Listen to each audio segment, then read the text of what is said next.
샬롬, 인생의 역사 7번째. 광화문에서 밥 딜런이 부릅니다. 시대는 변하고 있다. 시대는 변하고 있다. 밥 딜런. 사람들아 여기 모여라. 그대가 어디를 떠들고 있든 인정하라. 그대 주위에 물이 차올랐다는 것을. 그리고 받아들여라. 곧 당신의 뼛속까지 젖게 될 것임을. 당신의 시간이 구해낼 가치가 있는 것이면, 당신의 시간이 구해낼 가치가 있는 것이면 헤엄치기 시작하는 게 좋을 것이다. 아니면 돌처럼 가라앉게 되리니 시대는 변하고 있으므로 작가와 비평가들이여 오라.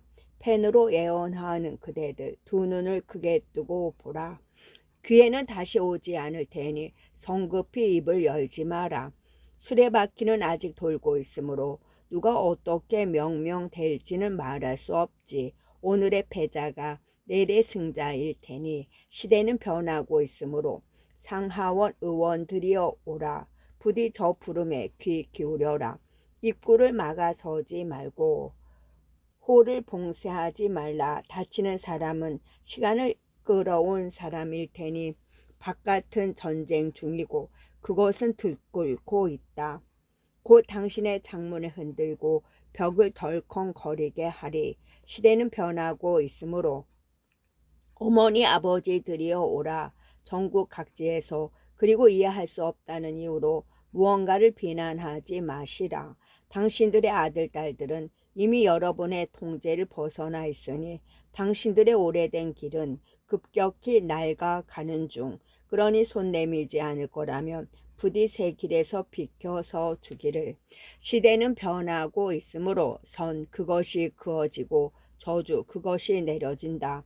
지금 느린 자는 훗날 빠른 자이리. 지금 이 현재가 훗날 과거가 되듯이 질서는 급격히 쇠락해 가고 지금 맨 앞의 자가 훗날 맨 끝인 자가 되리라. 시대는 변하고 있으므로 촛불의 나날들은 지나고 있다. 2016년 11월 12일 토요일 밤 서울 광화문까지는 못 가고 광주 5.18 광장에 나갔을 때 무대에 올라와 자유 발언을 한 이들 중 나를 가장 감동하게 만든 것은 중학생 아니면 고등학생이었다.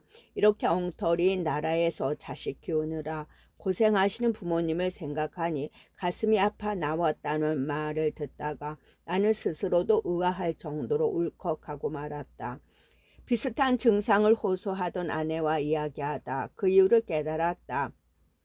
불과 몇 년 전만 해도 자식 세대의 정체성으로 살던 내가 이제는 부모의 자리에서 세상을 보고 있다는 것을. 그러고 보니 예전에는 강의실에서 학생들과 함께 분노했을 법한 일에 이제 학생들을 분노하고 나는 속으로 부끄러워하는 일이 잦아졌다. 나는 기성세대가 되었다. 기성세대는 부끄럽다. 그날 밤 10시가 넘은 시각에 영업 중이던 빵집에서 쉬며 아르바이트 중인 제자를 우연히 발견하고 반가운 마음에 가게 안으로 들어가려다 멈칫 발길을 돌린 내 마음속에도 설명하기 힘든 어떤 부끄러움이 섞여 있었다. 그런데 그 부끄러움이 이면이 혹시 오만함일지도 모르겠다는 생각을 한 것은 집에 돌아와 인터넷으로 10대들의 발언 영상을 보고 난 후였다.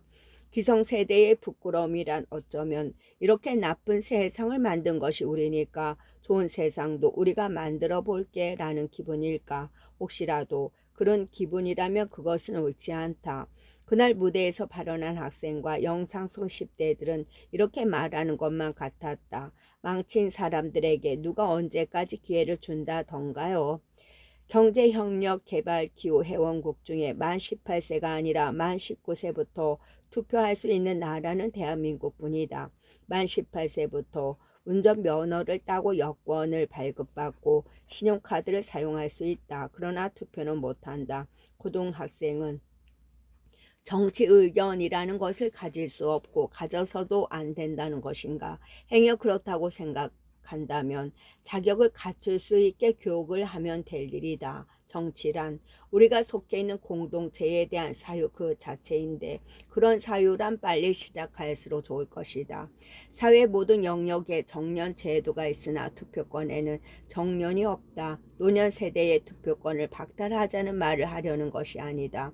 우리 사회가 노년 세대에서 보내는 그만한 신뢰를 이제는 아래 세대에서도 보내야 한다는 것이다. 시기상조란 말도 기성세대가 자주 하는 말이니까. 청소년 투표권에 대해서도 같은 말이 나올 법하다. 그러나 적절한 때가 있다면 바로 지금일 것이다.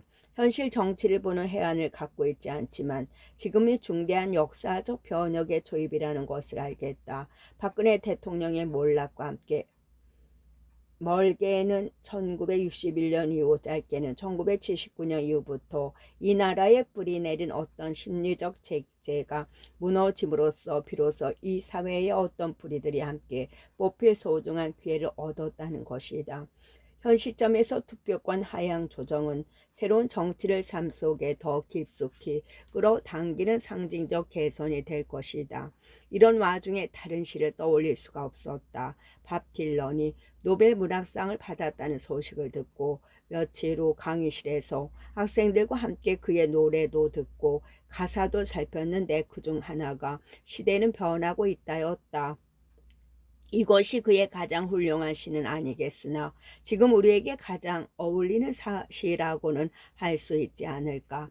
밥 딜런은 1960년대의 진보적 열기 속에서 그 물결이 돌이킬 수 없는 필연이라고 믿었고 이련은 그것을 선언한다. 이론의 정자는 특정돼 있지 않다. 어디를 떠돌고 있는 누구에게나 이 변화는 공평하게 관찰된다. 그것은 주위에 물이 차오르는 일과 같아서 살고 있으면 당장 헤엄쳐야만 한다 인정하라 혹은 받아들여와 같은 명령들의 23 밥 딜런의 결기가 담겨 있음은 물론이다. 1년이 서론이라면 이어지는 이사연은 본론이며 각 연에는 정자가 특정돼 있다.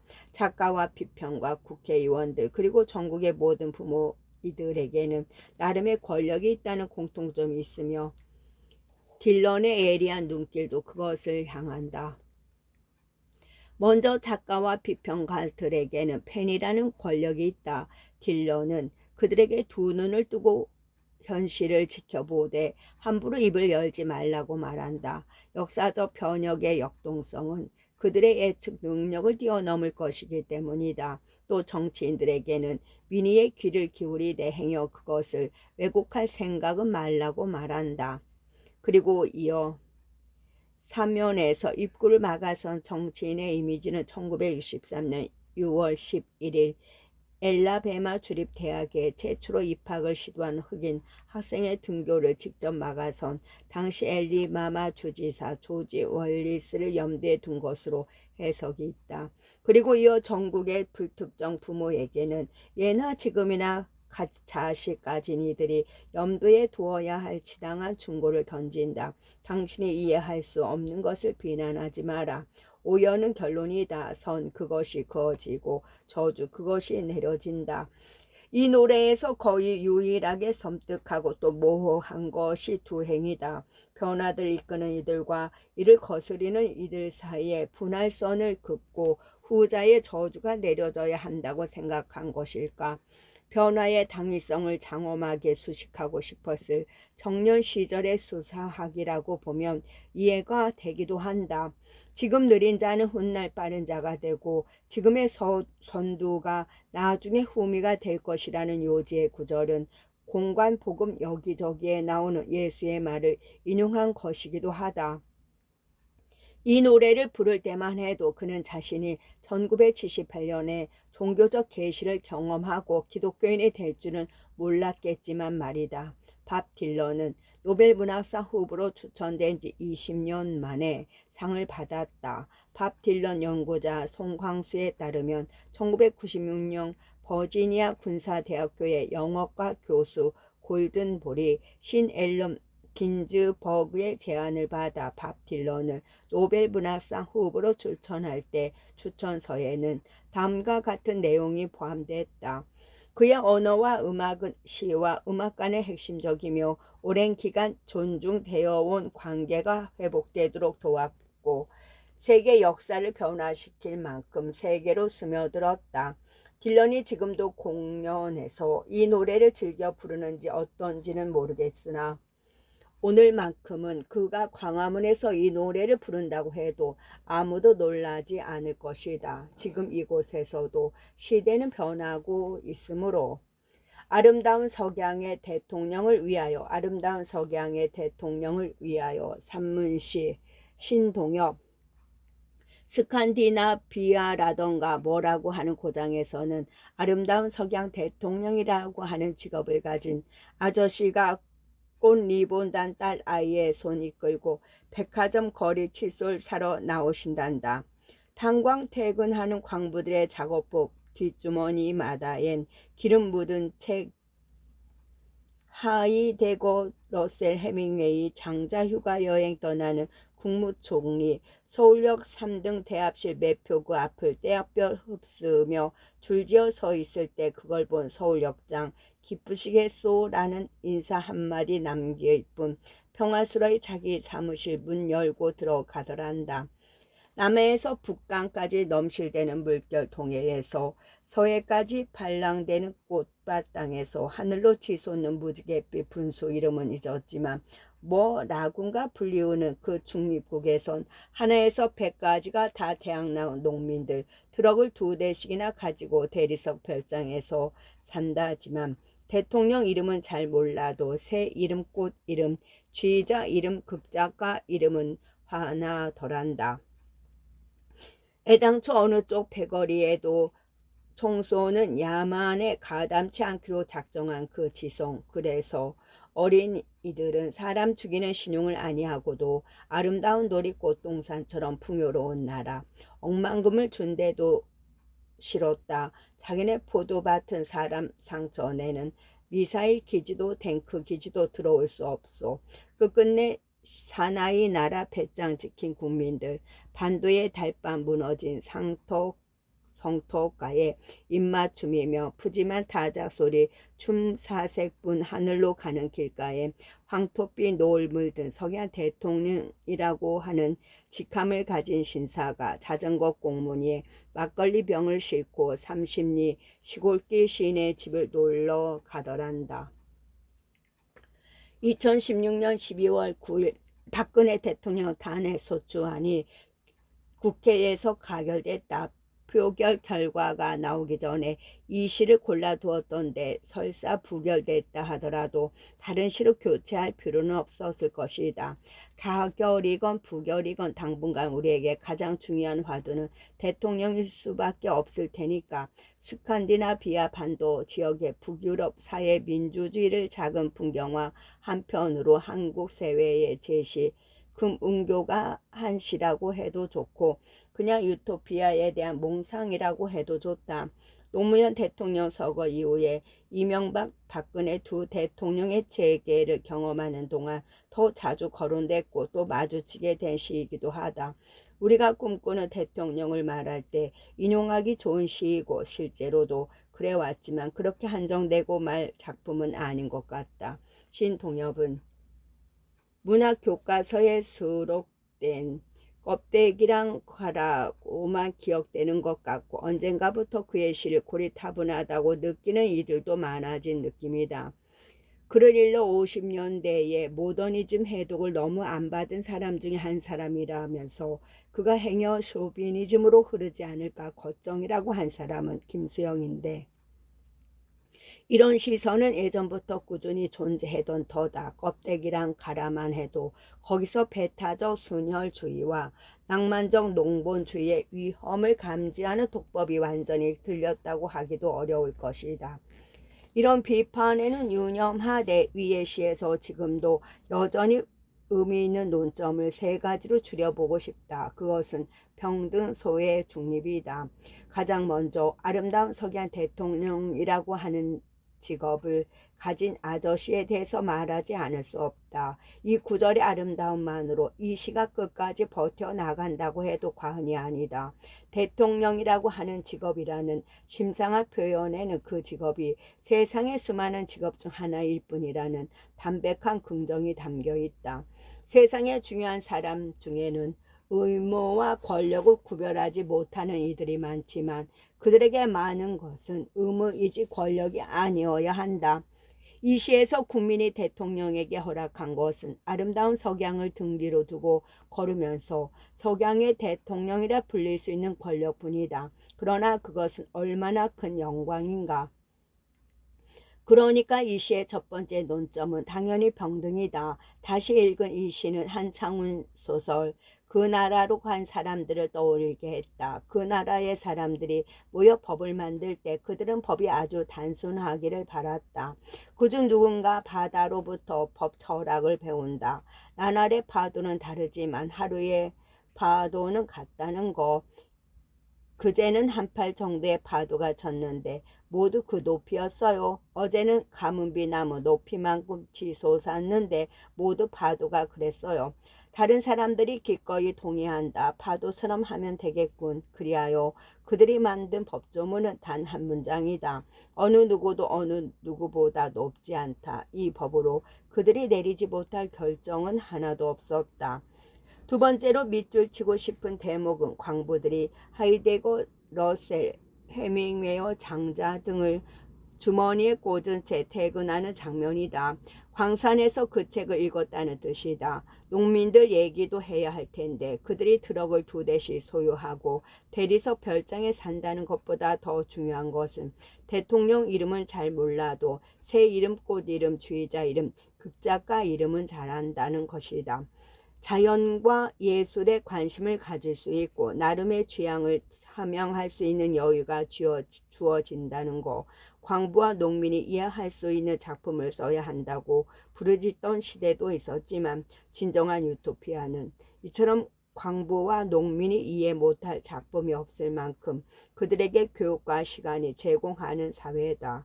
그러니까 이 시의 두 번째 논점은 소외다. 이렇게 말하고 나니 사회적 분업으로 인한 소외가 사라진 사회를 꿈꾸었던 이들의 저 유명한 문장이 다시 떠오른다. 아무도 배타적인 영역을 갖지 않고 각자가 원하는 어떤 분야에서 나 스스로를 도화시킬 수 있는 공산주의 사회에서는 사회가 전반적인 생산을 조절하기 때문에 사냥꾼, 어부, 양치기 혹은 비평가가 되지 않고서도 자신이 마음먹은 대로 오늘은 이것을 내일은 저것을 즉 아침에는 사냥을 오후에는 낚시를 저녁에는 목축을 저녁 식사 후에는 비평을 할 수 있게 된다. 마르크스 엥겔스 그러니까 이 문장에서처럼 신동엽의 시에서도 광부와 농민의 또 다른 직업은 비평가다.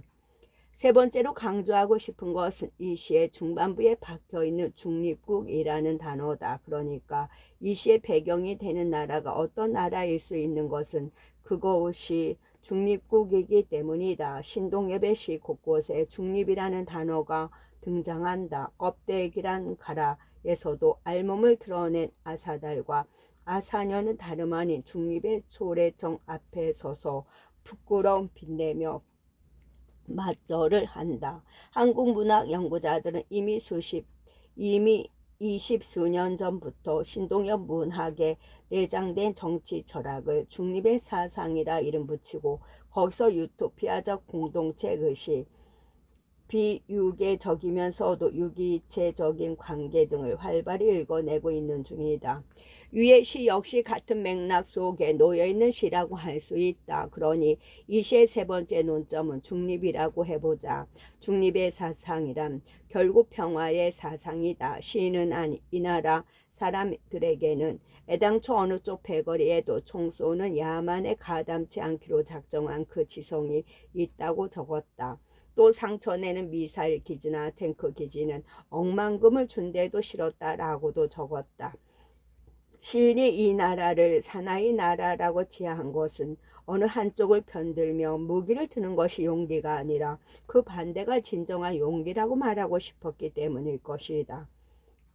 물론 평화를 지지할 줄 아는 용기가 사나이만의 것은 아니라는 점을 우리는 신동엽에서 분명히 말해 주어야 하겠지만 50년 전 시에서 오늘의 우리가 모르는 새로운 것을 발견하기는 어려울지도 모른다. 산문시 같은 작품은 삶과 정치에 대한 그의 안목이 만년에 이르러서도 삶은 표피적이었음을 보여준다. 나는 냉정한 평가도 있기는 하다. 그러나 그 내용을 채우고 또 실천하는 것은 우리의 몫이리라. 박근혜 대통령과 보낸 지난 4년은 위의 시가 노래하고 있는 세계와 정확히 반대였다. 이 시의 메시지는 쉽다면 쉬운 것이겠지만 언제나 그렇듯이 쉬운 말은 실천, 성취해 내는 것이야말로 얼마나 어려운 일인지를 이렇게까지 절절하게 체험해야 한다는 것도 이 나라 시민의 불행일 것이다. 불행은 이제 겪을 만큼 겪었다. 우리는 저 아름다운 석양의 나라로 가야 한다. 5부 인생의 원 하나의 절망을 극복하기 위한 임의의 다른 절망 하나의 절망을 극복하기 위한 임의의 다른 절망 생에 대한 각서 이성보 사람 한평생에 70종이 넘는 벌레와 10마리 이상의 거마를 삼킨다 한다. 나도 떨고 있는 별 하나를 뱃속에 삼켰다. 남들이 보면 불이 긴 새가 겁에 질린 무당 벌레를 삼켰다 하리라. 목 없는 무당 개구리를 초록 물뱀이 삼켰다 하리라. 하지만 나는 생쥐같이 노란 어떤 것이 숙변의 뱃속에서 횃배를 앓게 한다 하리라. 여러 날 굶은 생쥐가 미끄러운 찐밥통 속에서 엉덩방아 짖다가 끝내 날개를 얻었다 하리라. 무엇보다 중요한 것은 자기 안에 스승을 찾는 것지요. 자신을 찾아온 후배신 이우성에게 이성복은 이렇게 말한다. 어떤 작가를 스승으로 택한다는 건 배우자를 택하는 것 이상으로 중요해요. 스승이 없으면 헤매게 되지요. 글을 웬만큼 써서 나름의 요령이 생기면 스승의 자리가 슬그머니 없어진다. 스승께서 이 글을 보면 뭐라 하실까 이렇게 자문하게 만드는 글쓰기의 조자가 잊힌다는 것이다. 어디 글쓰는 사람만의 일일까? 자신감이 좀 붙으면 예전에 두려워하던 이가 귀찮아지는 때가 오는 것이다. 그 무렵이 가장 바쁜 때다. 그러나 그것은 잘 되고 있는 게 아니라 헤매고 있는 것이다. 당사자만 그것을 모른다. 내 안에 스승을 두는 일이 얼마나 중요한지를 나는 이성복 시인에게 배웠다. 어른이 없으면 자기가 어른인 것일까? 아닙니다. 어른이 없는 거 그것이 어린애지요. 끝내지 않는 대화. 패가 될까 두려워 그의 제자를 자처하지는 못하겠다. 그래도 스승의 자리가 흐릿해질 때마다 나는 그의 문장을 떨며 읽는다. 글쓰기는 나를 파괴하는 거예요. 칼끝을 자기에게 닿게 하세요. 피 안 흘리면서 흘리는 것처럼 사기치는 걸 독자는 제일 싫어해요. 그의 책은 책 6권은 괴롭다. 어디를 펼쳐도 너는 가짜라고 말하기 때문이다. 글쓰기의 경이라고 할까? 읽으면 비참해지지만 안 읽으면 비참해진다. 읽으면 비참해지지만 안 읽으면 비천해진다. 그래서 그의 시에 대해 말하는 것은 용기가 필요한 일이다. 그래도 다시 시도해 보려 한다. 다시라고 말한 것은 과거 어느 지면에 이 시를 소개한 적이 있어서다. 인용만 해놓고는 아득하여서 놓아버렸다. 좋은 시의 요체는 비시적인 혹은 반시적인 일상상의 급소를 급습해서 매몰된 진실과 아름다움을 구조하는 것이다. 시인 자신의 말에 정확히 부합하는 바로 그런 시인데 이 시가 뚫고 들어가 있는 곳까지 따라 들어갈 능력이 내게는 없었다.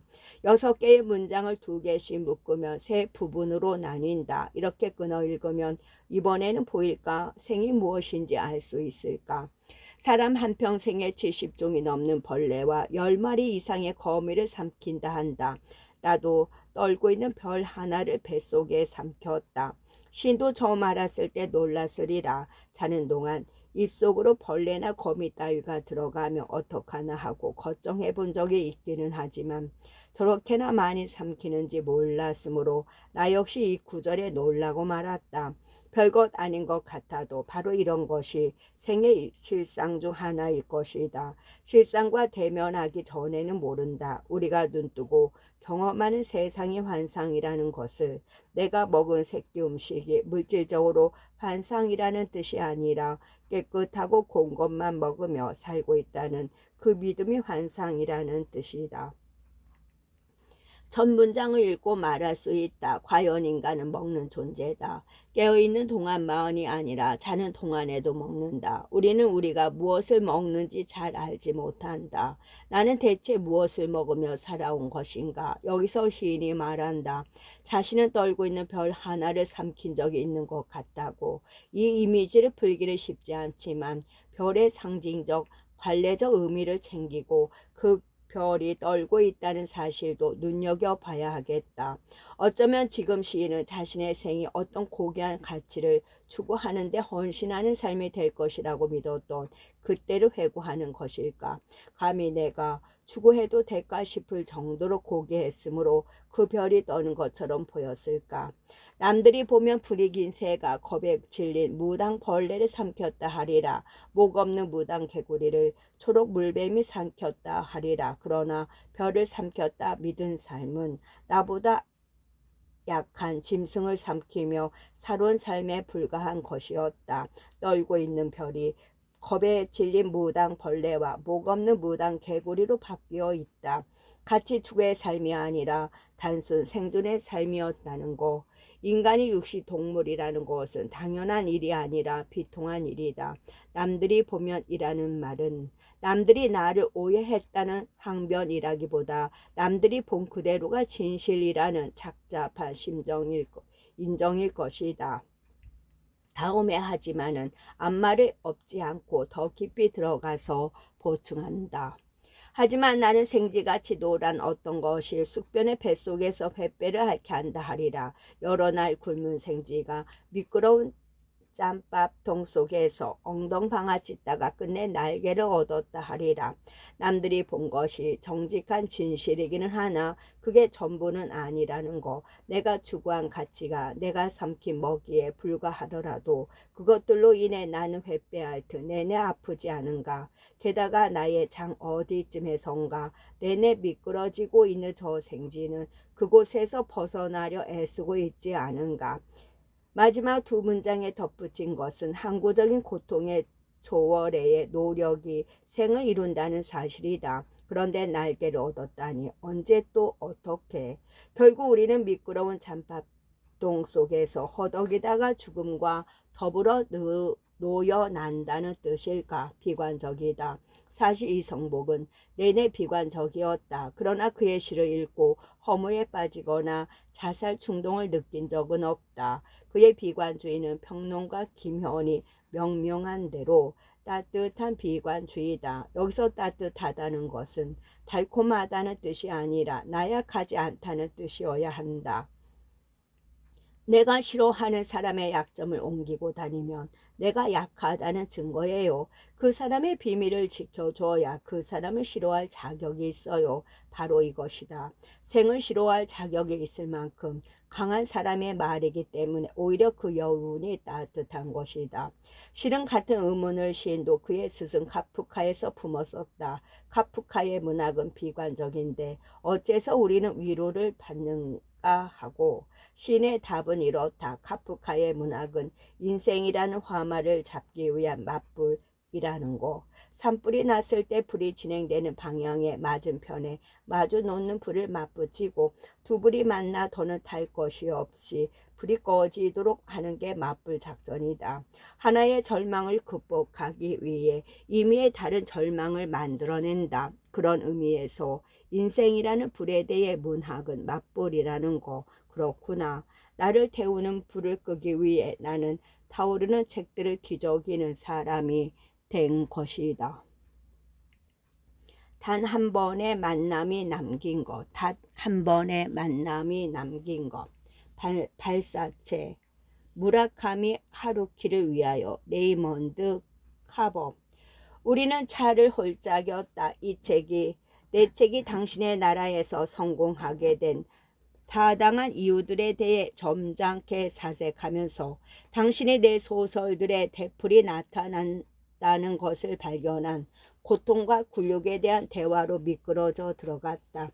그리고 순전한 우연이라는 이 요소에 대해서도 어떻게 이 모든 것이 팔릴 만한 것으로 옮겨졌을까? 나는 방 한 구석을 응시했다. 그리고 잠깐이나마 다시 16살이 되어 대여섯 명의 녀석들과 함께 50년대시 닷지 세 달을 닫고 기우뚱대며 눈길을 달렸다. 고함을 지르고 눈뭉치와 자갈과 오래된 나뭇가지들을 던지며 공격하는 다른 녀석들에게 손가락 욕을 날려주었다. 우리는 급회전을 하고 고함을 질렀다. 그리고 우리는 그쪽에서 끌어내리던 잠이었다. 그런데 내 쪽 창문이 3미치 정도 내려와 있었다. 3미치 말이다. 내가 마지막으로 역겨운 말을 외쳤을 때 그 녀석이 뭔가 던질 준비를 하는 것이 보였다. 그때를 돌이켜 볼 수 있는 지금이라고 하는 이 유리한 위치에서는 그것이 공기를 가르고 고속으로 날아오는 것이 보이는 듯하다. 자기가 있는 쪽으로 유턴이 날아오는 것을 무시무시한 매혹 때문에 움직이지도 못하고 가만히 서서 지켜보는 19세기 초의 군인들처럼 내가 주시하는 동안 그것이 허공을 빠르게 가로지르는 것이 보인다. 그러나 그때는 그것을 못 봤다. 나는 이미 고개를 돌려 친구들과 함께 웃고 있었다. 무언가가 날아와 내 옆머리를 강력하게 가격해서 내 고막을 망가뜨리고 내 무릎에 떨어졌다. 조금도 손상되지 않은 채 얼음과 눈으로 꽉 채워진 공.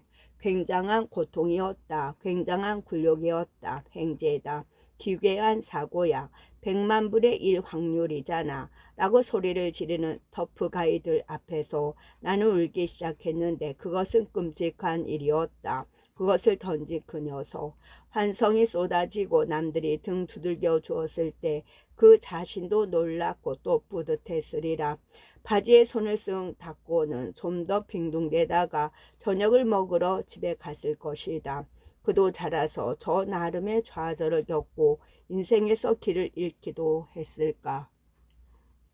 내가 그랬던 것처럼 말이다.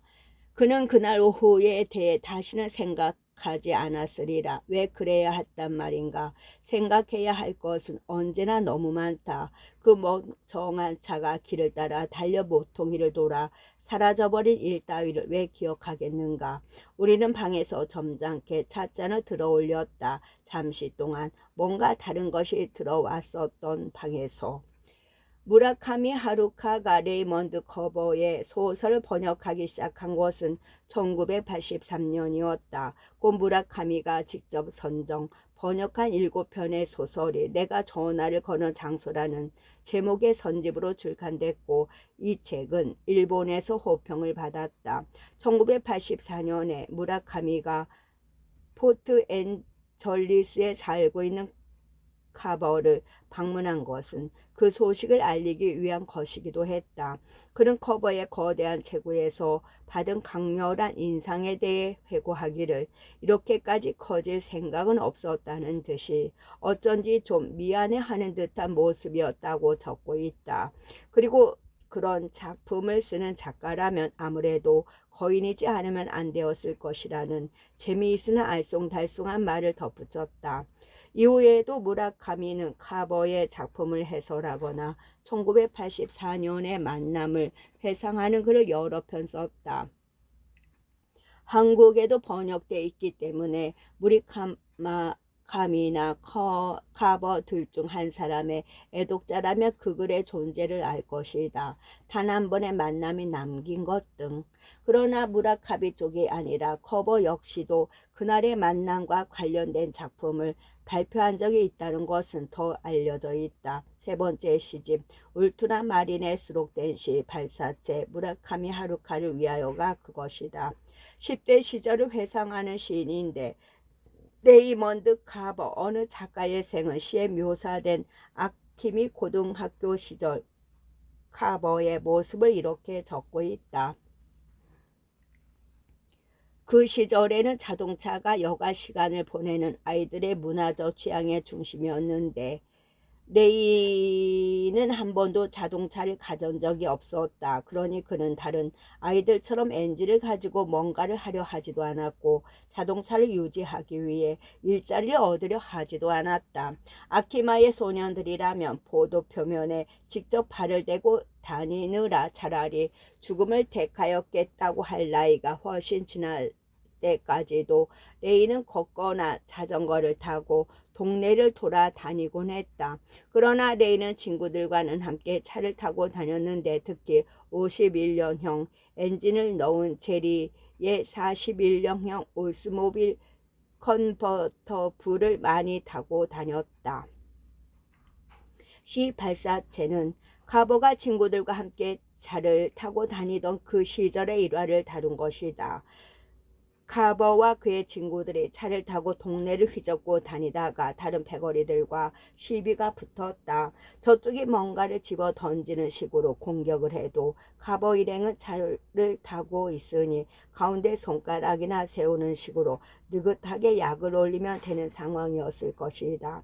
그런데 카버가 친구들과 길길거리며 이제 그만 가자는 말을 나눌 무렵 불과 3인치밖에 안 되는 창문 틈으로 무언가가 날아 들어온다. 30년이 지난 지금 돌이켜 생각할 때면 그 상황이 전쟁 영화 속 한 장면처럼 비장하게 떠오르는 것이지만 그때는 미처 보지 못했다. 갑자기 날아온 단단한 발사체에 그는 속수무책 당할 수밖에 없었을 것이다. 바로 이 장면에 무라카미가 카버의 작품에서 반복되는 요소라고 지적한 것들, 즉 고통, 우연, 굴욕이 이미 다 들어있다. 얼음과 눈을 뭉친 것이었으니 흉기라고 해야 할 곳에 맞아 고막이 터졌는데 친구라는 놈들은 그것이 3인치의 틈을 통과해 제 친구에게 명중했다는 놀라운 결과에 오히려 난리법석이었고 그런 그들 앞에서 저도 모르게 눈물을 흘리고 있는 자신이 커버를 끔찍했다. 자신이 커버는 끔찍했다. 그러니까 일본에서 나온 어떤 젊은 작가의 지적은 카버 문학의 근원 감정을 정확히 들어 건드린 것이었고 덕분에 카버는 제 인생의 원 장면 중 하나인 그날을 새삼 떠올릴 수 있었다. 그는 문득 궁금해졌다. 나와는 반대로 그 놀란 우연 덕에 잠시나마 의기양양할 수 있었던 그 녀석은 이후 어찌 되었을까. 그는 그날 오후에 대해 다시는 생각하지 않았으리라. 왜 그래야 한단 말인가. 맞은 사람은 잊지 못하지만 마친 사람은 잊는다는 거. 우리에게도 잊을 수 없는 그런 원장면이 있지 않은가. 바로 그것 때문에 이후 내내 일이 안 풀렸다고 말할 수는 없겠지만 일이 안 풀릴 때마다 곰곰이 돌이켜 생각해 보게 되는 어떤 사건 또 장면, 그러나 고통과 우연과 굴욕이 카버의 생을 끝내 지배하지 못했다는 감동적인 결론도 적어야 하리라. 마지막 시집의 마지막 시인 만년의 조각글은 자문자답 형식으로 제 인생을 총평한다. 그렇다 하더라도 너는 이번 생에서 네가 얻고자 한 것은 얻었나? 그렇다. 무엇을 원했길래 이 지상에서 나를 사랑받는 사람이라 부를 수 있고 사랑받고 있다고 느끼는 거. 카버는 자신이 겪은 아픔을 그렇다 하더라도에 우겨 넣고 그랬지만 많이 아팠지만 그래도 이만하면 괜찮다라고 긍정한다. 우리가 이 지구에서 살아가는 이유를 가장 진솔하게 말하는 데 성공한 이 시에서 내가 동의할 수 없는 것은 단 한 글자도 없다. 19세에 결혼해 두 아이를 낳고 생계를 위해 온갖 일을 전전하며 알코올 중독과도 싸워야 했던 그가 쉰의 나이에 자신은 충분히 사랑받았다고 말하며 세상을 떠났다. 덧붙이자면 작가로서의 그를 가장 사랑한 사람은 무리카미 하루키였다고 해야 하리라. 1988년에 일본 방문을 앞두고 카버가 죽자 그는 충격 속에서 일본어판 카버 전집 출간을 결심한다. 제1권에 1999년에 제8권이 2004년에 나왔으니 무려 14년 동안의 애도 작업이었다. 전집 완간 직후 그는 이렇게 적었다. 결국 한 번밖에 그를 만나지 못했지만 그 단 한 번의 만남이 내 인생에 잊을 수 없는 깊은 온기를 남겼다. 고마워요, 레이. 누가 더라고 할 것 없이 부러운 두 사람이다. 끝.